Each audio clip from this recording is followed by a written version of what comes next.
Guys, আজকে আমাদের সাথে যা হইলো এটা মনে হয় না যে আর কোনোদিন আমরা ভুলতে পারবো। এবং এখানে যে চারজন বসে আছে এদের অবস্থা এদের কাছেই শোনো একবার। তো মেহেদি ভাই, তুমি আগে বলো, এদের যে অবস্থা এত কিছুই বলতেছে না, বলো। এখানে তো আর বলার মতো কিছুই নাই ভাই, আমরা সবাই আমাদের সম্পূর্ণ চেষ্টা করছি, বাট আমরা কিছুটা পয়েন্ট, সামান্য 4টা পয়েন্টের জন্য আটকে গেছি ভাই। এটা এটা কোনোদিনও ভুলতে পারবো না, বা এটা মানার মতো বিষয় না ভাই। আর মাহফুজ ভাইয়ের কথা আমি নাই বলি, এই আজকে কতটুক দিছে কতটুক করছে লাইভে প্রমাণ আছে টিমের জন্য। দাদা কতটুক করছে না করছে শুরু থেকে সবাই জানে, দেখতেছে।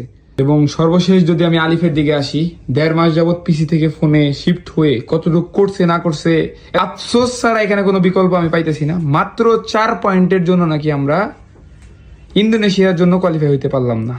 পারমুডা খারাপ, আমাদের পারগেটরে খারাপ, সোলারা খারাপ।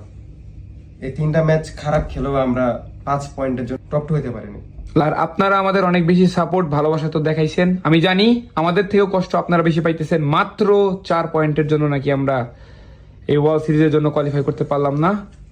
তো এখন জিনিসটা ভাবেন, 4 পয়েন্টের জন্য আমরা ইন্দোনেশিয়াতে যেতে পারলাম না। 4 পয়েন্ট, তার মধ্যে আমাদের 3টা ম্যাচ নষ্ট পুরা। মানে মাথা কাজ